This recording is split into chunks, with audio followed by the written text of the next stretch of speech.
Hey, it's Travis. Too many camp directors run just on gut feel. Our free Resilient Camp Blueprint Diagnostic is your dashboard for resilience. Take it today at camp.mba/Travis. Again, that's camp.mba/Travis. This is CampHacker. Come find our show notes and our blog for camp directors and leaders at camphacker.tv.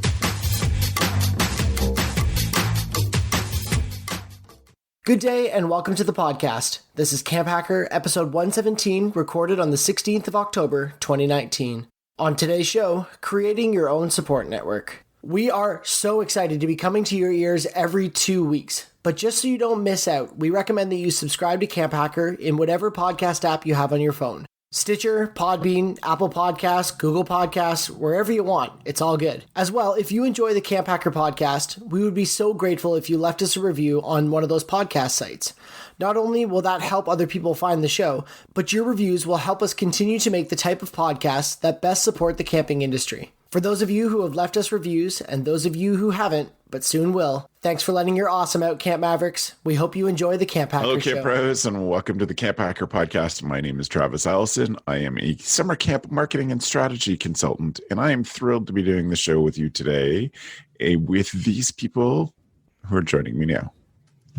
My name is Gabrielle Rail, and I'm one of the camp directors at Camp Waro. Camp Waro is an all-girls camp in the Laurentian Mountains, and we focus on creating a positive female community. We do that in French and English.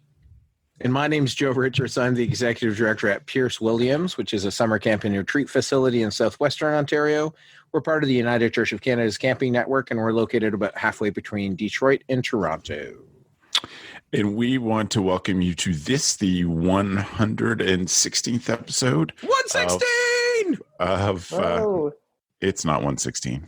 117! And we're going to keep recording because we got the sillies, and sometimes that's fun. So we are having a funny afternoon. We do have a fairly serious topic, not terribly serious, but we're grateful to have everybody here. We're hoping Dan can join us when he gets a chance, but we're not too sure he's going to be here today. Anyway, we were talking about things to talk about on this show, and realized we haven't really talked about support and our own support and how we manage this. We've done lots of chats, I think, about longevity in the camp community and how to put yourself forward in your career. But we thought that there's an important element missing from that, and that is having a good support network. And one of the reasons that this particular crew of people is together is because we're and still are our own support network. It's been fun for all of us over all these years to have each other to talk to and share crazy stories and call for advice and work on projects together. And that's part of the reason why we do this show is so that we all can be together and with these people that we care very much about and love to share ideas with. And we think that there are some things you can do to be really purposeful and intentional about this as well. What you can do as a professional to make sure that you are supported. I think that there are lots of parts of this job. Among the crazy things about being a summer camp director is the fact that you're surrounded by tons of people, yet you can feel completely alone.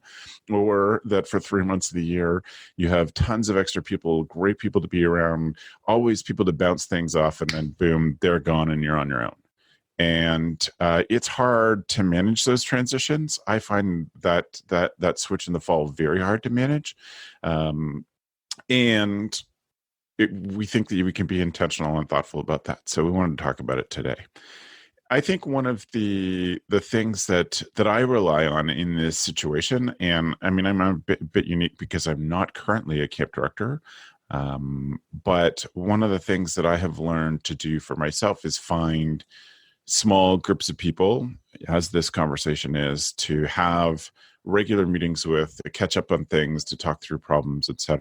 And I actually have 2 mastermind groups that I belong to that were ones that I created. People who were doing stuff that I looked up to, that I became friends with, that I said, would it be all right if we could meet regularly and just bounce ideas off of? I have a group of camp consultants that I meet with pretty regularly, 2 or 3 times a quarter. And also a group of people that I took Seth Godin's Alt MBA with and were coaches with. And we're all people trying to build their own businesses and doing stuff online and figuring things out, sharing ideas. And I love that idea of having people that you can be accountable to and people that you can come back to regularly. And, I like the point in when that relationship becomes very trusting and people can say, I don't think you actually tried all that hard. I think you could have pushed this a little harder. I think that you took the easy way out. And sometimes that's hard to hear from just anybody, but if it's people with whom you have a great deal of trust, it can be a kind of thing that you hear and say, you are probably right. I could do better. And I appreciate having that regular accountability. So I would say my opening salvo in this is to say, find a group of people, probably camp directors, maybe not. Maybe you need just people who are at the same stage of a career as you are, that you can just share ideas and make a commitment to meeting regularly. And my best advice for that is to go around a circle at the end of those discussions. It's nice to have the catch up and say, how are things going? What are you struggling with? What can we help you with? But I think the most impactful thing you can do in a mastermind group is to say, by time we next meet, I'm going to have this done.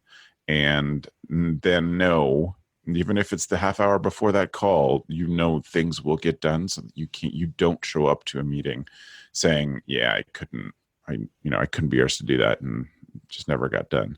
When you have a group of people who will call you on that, I think that is hugely powerful and impactful. So that's my number one suggestion is find a group of people to form a mastermind with. I know of some great masterminds. There's a good mastermind came out of the Women in Camp conference last year. Some former clients of mine have got together and have a women camp directors mastermind as well. And I know of several others. And even if you go to, I think it's the CampHacker blog, I wrote a post on how to run a good mastermind and what that makes up to. So we'll put a link to that in the show notes and make sure that everybody can see and read some of those ideas that I put together. But I know people have used summer camp professionals to find people to get together and to do this sort of thing. And there's definitely people doing it at campmavericks.com as well. So Joe, what do you think? What are some good things that you use for building your own support network? Well, in writing down, it's this idea that your support network doesn't need to be in camping, right? And it's actually more beneficial if you have friends outside of camping as well, so that you don't have to talk camp with them, or they're actually more interested in what you're doing because they think you working at camp is more interesting than them working in insurance, right? So there's a variety of things. I wrote down a series of things that your spouse and partner are your most important, and family can be your most important support network. If you like them, if you don't like them, then choose something different. But the idea that you have someone that you can talk to about anything, right, in that spouse and partner, is obviously and should be a go-to or a family member. My brother is also still in camping and has been in camping long term. So having a sibling that you can chat with about camp and just get a different perspective on things. So for me, I find my network is mainly my wife used to be a camp director as well, full time with some private camps, and we had her here when we first moved. And we both went through Lakehead University for outdoor rec, so we know what this is, and having my brother is another good one. But also, I don't want to underplay the idea of camp friends. So people like you two, who we've known now for, let's say, 20 plus years is where we're getting in on this relationship. Just so you're not. I know you're not committed yet, but there's still a chance you can break up with me. But to know that when I'm driving down the road, I can just I can just call, let's say, a buddy of mine like Mark Cooper, who's at Camp Tamarack. I can just call him and we'll just chat about anything, because it's not so much that you support network isn't that you need to clarify a problem. It can just be touching base. Gab, what for you then is your first step in creating your own support network? I think I think there's four categories when it comes to your own support network. So you have your non-camp people, which is very important because you're more than your camp. And so you want people that care about you first and not your camp first. And that's complicated if you're taking over a childhood camp where you and your friends ended up working at, and they care about it very much and they're anxious about any changes. If you're frustrated with what's happening at your camp, it's hard to share that information with those camp friends. So people that care about you first and foremost is important. And then camp pros that are outside of your camp organization is secondary. And then of course your own camp people, because you can talk deep about your camp. And then therapy, which I'm a big fan of. Yeah, because for sure, me too. You're checking in with yourself. You're responsible for a lot of people. You make decisions based on gut instinct, and you need to understand what your gut is telling you. So I think therapy is really helpful.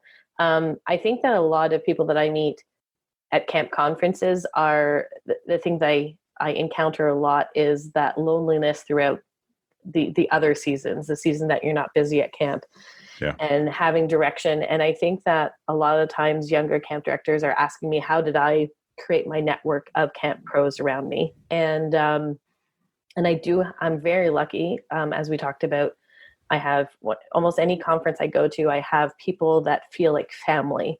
I feel like they have my back. And so what I would suggest to people that are trying to create their own network is to volunteer for a conference, volunteer for your association, because just like at camp, I feel when you work together, that's when you build bonds.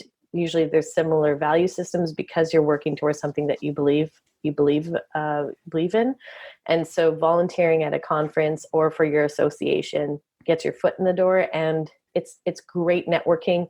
And then don't be shy, actually make it part of your mission to reach out to those people and say, hey, maybe we should meet every other week on Zoom, Skype, or go out and grab a coffee and talk about camp, or talk about how we're managing camp, whatever is important to you. And I've had people approach me to ask me if I would be down to do that. And I've always been honored and excited that somebody would ask me. I've never said no to those type of conversations. And it's always helped me. So, but if you don't know how to create that connection, I would definitely recommend going to a conference, volunteering for a conference, or reaching out to your nearest association and seeing what you can do to support them.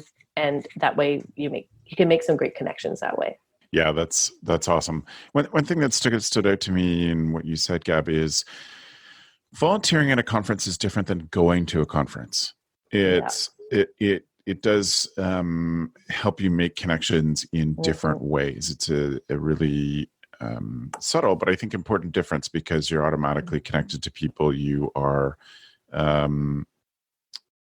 you are talking about what's going on, et cetera, and that makes a much deeper connection. And I mean, that's how Gab and Joe and I know each other, is from volunteering to run a conference, and that's how we made our connection. And even Dan and I connected through the same sort of idea, where we were ones who were sharing ideas about camp on Twitter, and that's how we met and became friends, is because it was just putting out ideas, I think putting ourselves forward and saying we're interested in camp and part of that discussion. And so, that's a big part of that. I wanted to make sure we really caught on that thing that you said.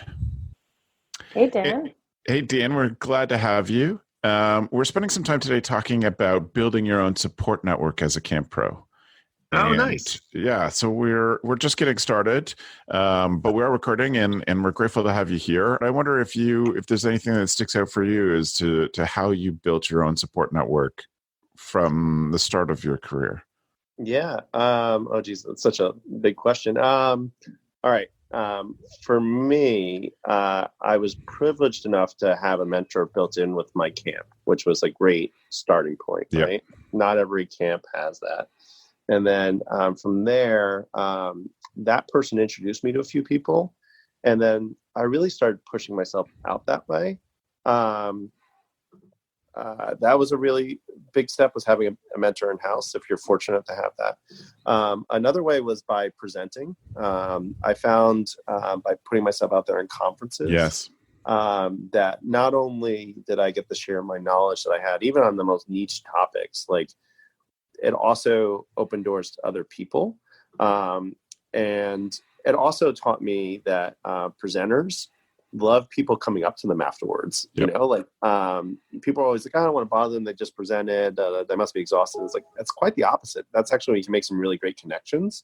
So what I've done is like, I've offered to take people out to coffee after their presentation, or I've stayed good email contacts with them. And those people have become my network as well too. Twitter. I heard you talking about Twitter as I came in. That was a great way to meet people. I also go to my network a lot and say, I'm working on this. Do you know anybody with this skill set? And that introduction to people has expanded my network dramatically. I've really gotten to know a lot of the ACA national and ACA regional staff from New York, New Jersey by asking questions. And just saying, I just want to talk to somebody. Does anyone know anybody? I find our industry with peer sharing is huge, and happy to put themselves out there. I got really good at writing a thank you note. It doesn't have to be long, you know. Those are really good things. I also got good at asking like slightly bold questions, like, "Hey, can I ask you for a favor? Can you spend some time with me on this?" You know, like where it's sometimes people would be afraid to like ask or feel like they're imposing. If that makes sense. And then I'm trying to think of anything else. Those are really the biggest ways. You know, like I think there's a value every person can bring to your life, you know, and to be very. You not only can they bring value to you, but you need to bring value to them. So I've helped out a number of people, and it's paid dividends. I've recommended books to people. I've feel free to bounce that off of me. I've proofed a letter. I've looked at presentations. I've looked at Excel sheets for people. Those little acts that take you 15 minutes end up people being more likely to help you in the future. So, yeah. Sorry, I was kind of a ramble. But no, it's good. It was really good. I think it's for me, Dan, like what you're saying is, I think one of the things that I'm reminded of is that you and I hadn't met in person. I think it was probably 2 or 3 years that we had spoken over Skype. I think it was like 5 years. Was it 5 years? Yeah. So it was like 5 years, and we were meeting regularly. And that was Travis that had brought all of us together, but we were meeting regularly on Skype. At first it was on Skype, now we're on Zoom to do our podcast. And when we finally met at a conference, I remember I was really, really sick, and I was about to fly out. Yeah. And we had texted each other, and you said, let's meet in the lobby. And I remember seeing you, and I was so excited. I wanted to give you a hug, but then I was like, oh no, I can't. I'm so sick. And then you saw me, you said, oh, give me a hug. And it was so nice because we had all of those opportunities to have these deep, meaningful conversations with no judgment, with like supportive ears, and also just hearing how you approached camp, how you approached your staff, how you approached your parents, just your philosophy behind what you did, just helped me in my process with my camp and my staff and my families. And I think that's the thing. I think for a long time, you know, I was lucky to volunteer for at conferences. I was lucky to meet people at conferences, and I enjoyed it. But the actual push outside of the conferences to meet regularly, the benefits that I received just by connecting with people, I can't measure it. And just being able to do that, it's so important, and that we stuck to it was a big value. So as you were talking, I was reminded of that moment that we met, and how excited and happy I was to meet you. It felt like, well, an old friend that I never got to meet in person. The value's there. The values is definitely there in making those outreaches outside of your own circles. Yeah. I think the other thing that you've both said is that, and this was something I found really impactful from a TED Talk that Tim Ferriss did, and I've heard him say it on his podcast before. When you need help someone else. So be the one to put out stuff, be the one to share things, and all of that leads to, if you're struggling, at least it might lead to people saying, I share that struggle, or it just builds people who are interested in helping out because you've put yourself out there and you've done, you've done this great thing for the camp community. You've done things for a group of people that, may eventually become something. But I think you start with all good relationships. When they get past the how are you and what do you do for your job, start with one person taking a chance and trying to find some commonalities. And so putting out some of those things, or volunteering, or all those things we discuss, can lead to having people in your work life, your personal life, who can be a support system to you because they recognize some interests, etc. So different good parts of that. Hey, can I say, with that, I can't tell you how many times I've talked to an expert on a topic and they were not thinking about that topic the way I was thinking about it. And they're like, I've never thought of that. When you find the answer, can you come back and tell me? And then following up with them afterwards is really what's led to a friendship. I can think of Scott Arizella, or Chris Thurber, or Maui Gostin, or just or some of these people that I've asked challenging questions to, are like, I never thought of it that way. And the right personality will say, hey, I want to learn as well. Come back to me and tell me, and the wrong personality, not those three that I mentioned, will be like, yeah, no, that doesn't exist. Don't worry about that. And it's very funny in the industry, who you make connections with and what you make them for. So, okay. So I might sound a little different. We are getting Zoom back up and running. It's going to be a funny show. I knew this is going to be a funny show. The world is a funny place, Travis. It's true. We'll celebrate that together. In the spirit of building our own support system. Joe, what else do you have? What else are you thinking about for building your own support network? I think this is a weird one. I think having a friend on your board of directors is an important component to, not even a friend. I'm not saying somebody you're going to go have drinks with or someone you're really, really close to, but you need to have the support from your board. And that's where in camping, in nonprofits, and outside of nonprofits, that's one of the major reasons that staff leave is because of board of directors. And so having people on the board that you can get along with and chat about if there's issues, because oftentimes as a camp director and executive director, you're not going to funnel that down to the other staff you work with. You need to be able to, if there's issues, you need to be able to go up or chat with them. So that's one thing. The other thing is this idea that step outside and get a different network, like get involved in something that's totally not. So there's two things I thought of here. This idea, locally in London, Ontario, which is our largest big city here of a 250,000 people, we have the Pillar Nonprofit Network. And so as a nonprofit person or a charity person, you can get together with other executive directors from other organizations and chat. And so that's a network that isn't camping, but has people who are from that area. The other thing that I do in London on a monthly basis, and this is going to sound weird, there's a game we play in Canada called Crokinole, and I go to Crokinole Club once a month. And I read an article last year that even a monthly social gathering will help people live longer.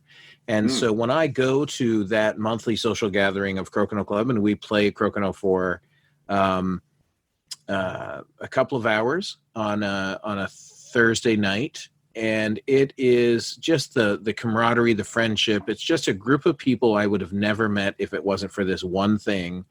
But it's a group of people who are interested, and they talk and they chat, and they I actually take all of my spring staff, so my university students, we go in May, and they The Crokinole people love when I bring my staff in May, and because they're so welcoming, and they chat about camp. And it's just one of those things when you're looking for a network, don't always look for camp friends, right? You can look for something totally outside. It's the same, and I've said this about conferences. If you're only attending camp conferences, you're selling yourself short, right? And so, or only doing camp things. I just found out today that I'm going to a workshop on compressed earth block building, and for 5 days in Belize to build a house in Belize with compressed earth blocks. And it excites me. And that guy, the guy who arranged it, reached out to me. He said, "Well, how'd you find out?" And I said, "Well, I've known about it through an RSS feed and stuff for years, and then it was interesting." And I told him what we do, and he said, "Wow, we should partner on some things." And I'm like, "Great!" All that comes about through a simple email. Yeah. And maybe he's just saying it because I'm spending money to go to the workshop, but I don't think so. I think the idea is when you have people who have these. The more you reach out, the more likely that you're going to feel supported and build up a support network of people who can expand your own ideas and you can bounce things off of. Yep. Yeah. So those are mine. Okay. That's good. Thank you. I was also thinking about, as I said in the intro, the loneliness of being a camp director and how to combat that. And one of the things, not everybody lives on site year-round at their camps. Lots of people don't. But I think volunteering outside of the camp world is also good. For those of us who have lived on site and not at Frost Valley where you're on staff with 120 people year-round, but there's just a couple of you or you're solo up there, that can be really hard. And I know camp directors who were volunteer firefighters like I was, volunteer paramedics, involved at, other jobs just to meet people locally. I know a camp director drives Zamboni at the arena, 4 hours a week. And it's just enough to get out and see some other people that makes a difference. It sounds to me like a lot of the stuff about this, I really like the way that you worded the topic, Gab, about building your own support network. It takes some action on your part. You can't just say, "Hey, I'm here." You have to actually do something about it. You have to be active in this. And that may be incredibly hard for introverts. It probably is incredibly hard for introverts, but it still takes some action on your part to get to meet the right people, get other small groups of introverts that you can hang out with and have good conversations with and be really open with. But I think that my biggest takeaway is that everything we've described involves an action on our own personal, thing that we're choosing to do. We have to take the action to do it. And Travis, I think part of that action is this idea that it's the same as when you're at a conference. The action of sitting down at a table with people you don't know and starting the conversation can sometimes reach into a network of people you would have never met otherwise, right? And it's just, oftentimes taking the first step is important. Yeah, that's great. I did think about one other thing, Travis, is this idea that if it's not people, right? So we have this belief that a support network has to be people, but a support network can be things as well. So be it if you love reading and that's what gives you energy, then read, right? If you love woodworking, or if you have a hobby that's specific, then that can be a support to you when you need it, because it's like comfort food. You go back to something that gives you that stability, that feeling of stability. If it's watching Friends on repeat, then so be it. Watch Friends or Quantum Leap on repeat if that's your thing. So might or might not be my thing. Scott Bakula, right? That's everyone's thing, right? I wonder where that streams. I don't actually watch it. I do own a set on DVD, season one on DVD. So there you go. Yeah. Gab, what were you gonna say? I think from what I've gathered for where I feel the most supported is within a group of people where I can be vulnerable. And that's, Yes. I find education's really important. And that's definitely a piece that I'm looking for. But where I get the most value is where I feel like I can be vulnerable. And so if I was to for somebody that was looking for a network or a group of people would be to create that environment and set up that structure where it's a cone of silence where you're discussing things that you need to discuss, and that there's no judgment. And I know that for myself, I work with my family. My parents own the camp that I work at, and I actually have a really wonderful working relationship with both my parents. But because I have a nice working relationship with them, because I have an external support system where there is no judgment when I'm speaking about my conditions, when I'm speaking about my relationships with my parents, with the working environment, with the difficulties that are happening at camp. And Joe talked about at the beginning about having your family as your support system. And I work very hard to bring the things that I have a hard time with to my family. I try to be as transparent as possible. I think that's the only way to really make sure that our business is successful. But my mother has role modeled over and over again that family is first. And I've seen that in practice and in firsthand. She chooses us first. She chooses her husband first, and business is second. So that makes it easier for me to come forward. But sometimes I need to talk about some of my frustrations outside of that circle. And I need to make sure that there is no judgment on them, because I care about them so much. And so I'm looking often for a place where I can be vulnerable, and I can talk about those things, and other people can maybe bring some perspective. And sometimes not working with your parents is a good perspective. And people say, it doesn't. People don't call usually at 10 o'clock at night to talk about work. And I said, oh, they don't? I didn't realize that. And that is something that happened earlier in my career with my folks. They would call me around 10 o'clock and tell me stuff at night. And I started setting up those boundaries and also talking to other people that also work with their families. That was very helpful for me, but not to be afraid to need that sort of circle of people. And it's also a place where you can find a group where you can be you, right? So whether that's vulnerable or whether the idea when you're at the top of the food chain, right, you have to project a certain, well, you don't have to.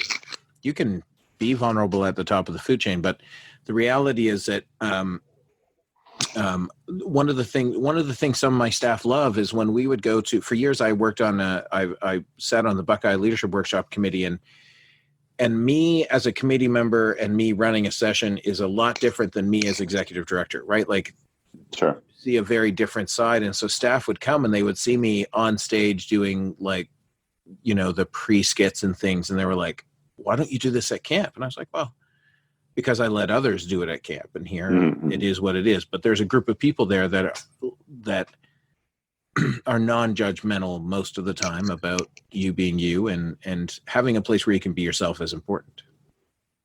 Right. Sort of agree.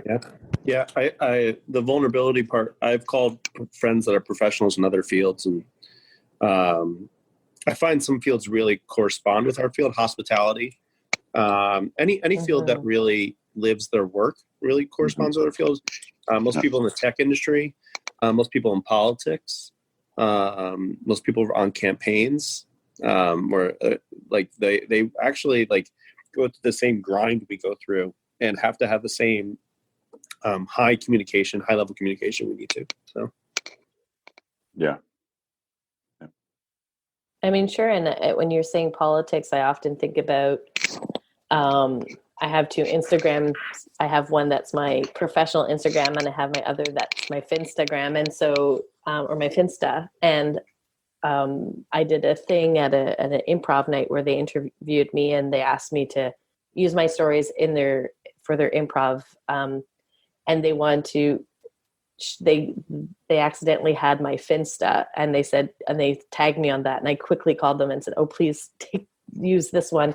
And there's such this sort of protective layer that I have about who I am out there. And I would assume, of course, as a politician, you that would be the same thing. But teachers are, because they work with children, also you have to be very protective. And it's not that I'm doing anything negative out in the world, but there's a level of I need to keep sort of professional view online, whereas I'm also a graphic designer, and graphic designers almost having, they can share whatever they want, and it almost creates an edge to their online presence. I don't have that luxury, and camp directors don't have that luxury either.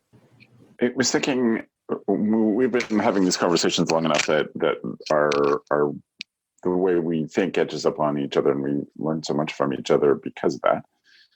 But that's a great lesson. Like, start a podcast that you don't release, that you don't put out there, just so you can have some discussions, or do lots of practice ones until you're ready to put stuff out, because you get to have great conversations. I think one of the things that you've all said in some small way is to have a creative outlet as well, like whatever hobby is, something that makes you feel energized, that gives you energy, and then build a network around that as well, because that is a great way to give yourself some support, but just to be able to walk away from camp, and do some fun stuff outside of that.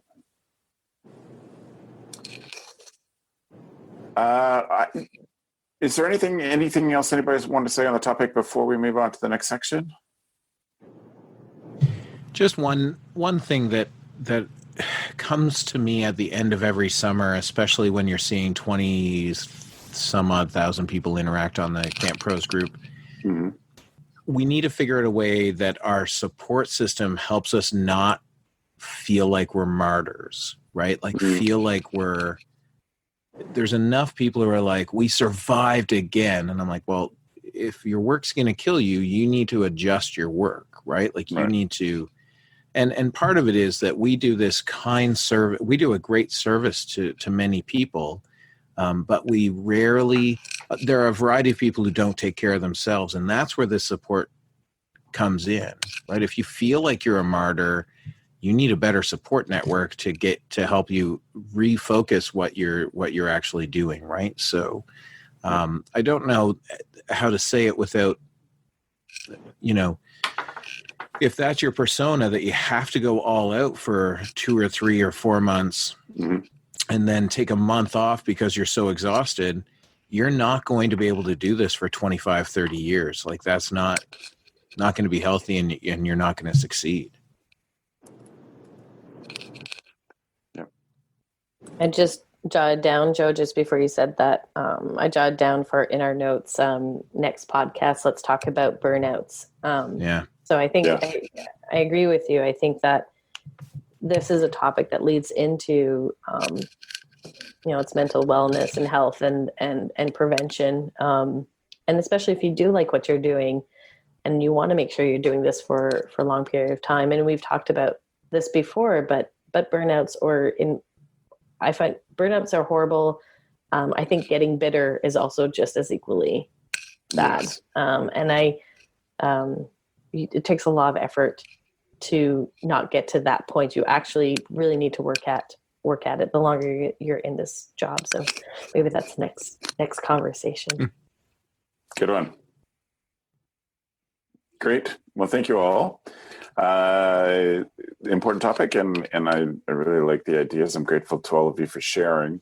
That means that we're going to move on to our tool of the week. Tool of the week.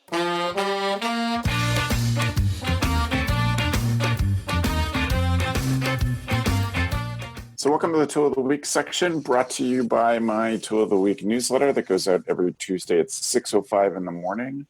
And you can join that for free at gocamp.pro/TOW for Tool of the Week. And we've got some great tools for everybody today. Gab, do you mind starting us off with your tool? Sure, yeah. So Class Dojo is an app. You can also use it on your computer, but basically it's what it's very popular in elementary school teachers. And it's a way of rating how your students are doing. Why I really like it is that you can add points to some positive, constructive behaviors and things that are not necessarily helping the individual or the other team members. So our camp, of course, has an official system for giving feedback to our staff members and evaluating them. However, sometimes we run training that is separate from our large staff training, so what we call boot camp. And there's 10 staff members, and I'm by myself, and I'm running the program. I'm making sure the food is being cooked. It's all hands on deck, all by myself, and I want to rate my staff members well. I want to remember how they did, a month later. So I use Class Dojo, very quick. It's an app on your phone that you can use. And this year, we're going to be implementing it with all of our activity heads. Our activity heads will be able to evaluate our CITs as well as their staff members, because they only have 3 or 4 staff that come and participate. But this is a very easy way to track how staff are doing. And it's super user-friendly, and elementary student teachers it's catching on like wildfire in a positive way. And I loved it this year, and excited to see what we can do this summer, and you can share it with your leadership team members, or keep it private, et cetera, et cetera. So Class Dojo, and it's free. So super cool. Nice. Yeah. Thanks, Gabs. Joe, what's your tool? My tool is the Combi system. So Steel is a brand of yard tool and whatnot, and they sell something called the Combi unit or Combi system. And it is like a weed eater I call it a weed eater. Not sure what other people call it. String trimmer sometimes. String trimmer, where you can take the string trimmer off and you can put a ton of other tools onto it. So I was just writing down how many we own. We own the weed eater. We can take that off and put a blower on so that we can do leaf blowing or blow off the porches, all of the craft crap that gets left behind. We can blow that off. I was just using it before the podcast. I was using a pole saw to cut down branches so that a squirrel couldn't jump onto the roof, potentially not jump onto the roof of a building.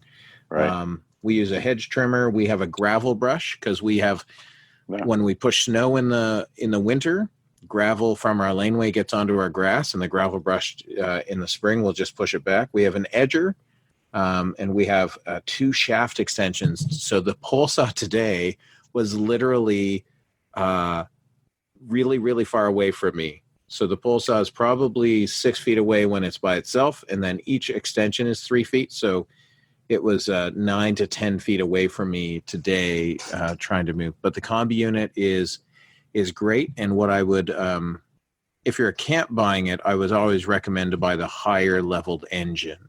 That's all. Yes. It's worth it in the long run, and they're serviceable. So that's great. Good one, Joe.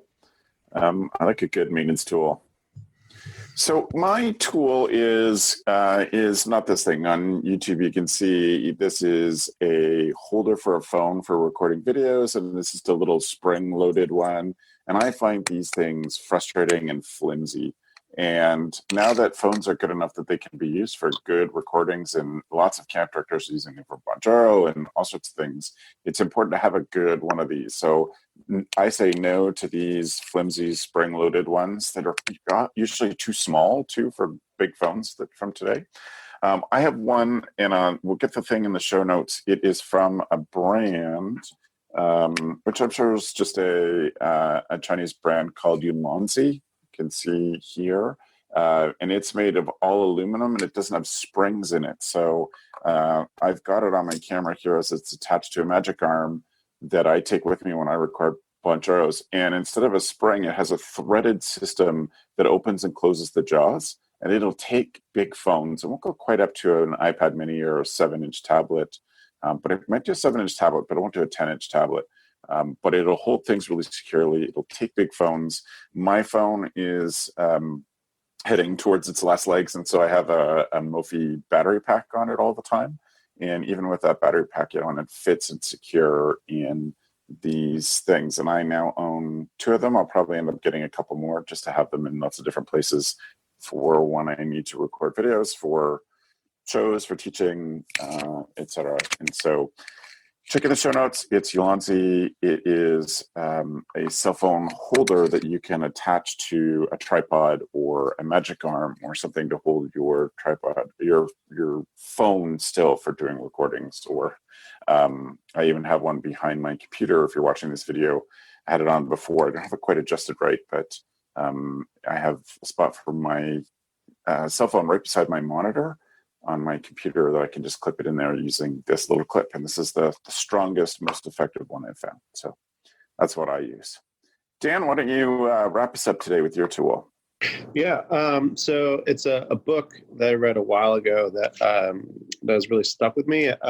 So the Y has been doing a lot of work on diversity and inclusion, and has really been looking at how the population is changing and how 2050, the population in terms of race is going to be completely different than how the population is today, and specifically in the US. And so a lot of the work the Y has been trying to lead has been pushing people to think differently about how they're serving people.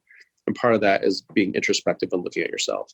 And I just came from a diversity inclusion conference a few weeks ago, which was great and very uplifting in so many ways. And I realized as I dig more into this work that it's not just about creating programming. It's also about being sincere to yourself and of who you are and your vulnerabilities as well too. For lack of better words, some people call phrases as being woke, right? Like, so right.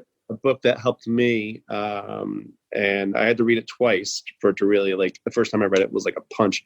Was the book called White Fragility, and it's all about how as being someone who's white. I don't think about race every day when I get up every morning and look at myself in the mirror, and how that is a privilege. And other people that are not white might have to think that way, might think about their race every day. So it was a very eye-opening book. I literally had to read it twice. The first time I read it, it was really hard to read through it. And in terms of it really was thought-provoking.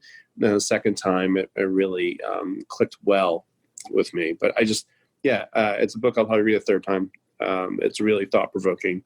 If you're a person that identifies as white or Caucasian, I highly recommend it. For us being camp professionals working with people, we should be cognizant of our own biases and cognizant of just how we operate in order to better serve people. And it's a fantastic book. Excellent. Awesome. Thanks so much. So Tian, if people have follow-up questions about the book or some of the stuff you talked about, how can they get in touch with you? Yeah. Dan Loves Camp for Twitter, Instagram. My email is dan.weir, W-E-I-R, at YMCA-LI, YMCA Long Island.org. So, happy to talk. Great. Thanks, man, for being here. We appreciate you sticking around at the end of your work day. Yeah, thank you. Okay. Joe, how can people reach out to you? People can reach out to me through our website. The camp website's campisbetter.com, and my personal website's yoyojoe.com, and you can send me an email to joe at either of those things as well. Excellent. Thanks, Joe. Not a problem. Gab, what's the best way to follow up with you if people have questions? You can check out where I work at waro.com. You can write me at Gabs, G-A-B-Z, at waro.com, or check out my Instagram at Gabrielle Rail. And also, if you're somebody that likes to listen to books like I do, White Fragility is also on Audible. So nice. It's available there too. Excellent. And it's a good recording. It's a good recording on that one too. Yeah, Amy London has she's done quite a few books on Audible, and she has a great voice. Perfect. I feel like we could do a whole Tool of the Week section just on our favorite readers of books and favorite podcast voices. Excellent. Well, thank you. We all just talk like this. We would be fine for the rest of our time here together. Boy. And we promise in that show we'll bring back ASMR Joe. Yes, we can do that. Right on. Well, thank you, everybody. And a big debt of gratitude to Matt, our podcast executive producer and our editor, for this one. This is going to be a show and a half for him to put together. We're super grateful, Matt, for all the work you do here. If you want to see our show notes, go to camphacker.tv/podcast. This is episode 117.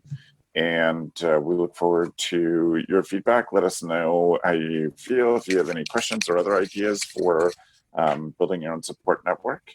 And we look forward to talking to you again in 2 weeks. Thanks for the evening, friends. The Camp Hacker podcast is brought to you by Beth and Travis Allison, summer camp leadership training and marketing consultants. Thanks for listening. Camp Hacker, bringing your world into focus. Hey, it's Travis. Camp directors often tell me they're just too tired to take on anything new. That's exactly why my free Resilient Camp Blueprint Diagnostic exists. It doesn't add work, it shows you progress. Quick, free, repeatable, you'll know if your systems are paying off without the guesswork. Try it today at camp.mba/Travis. That's camp.mba/Travis.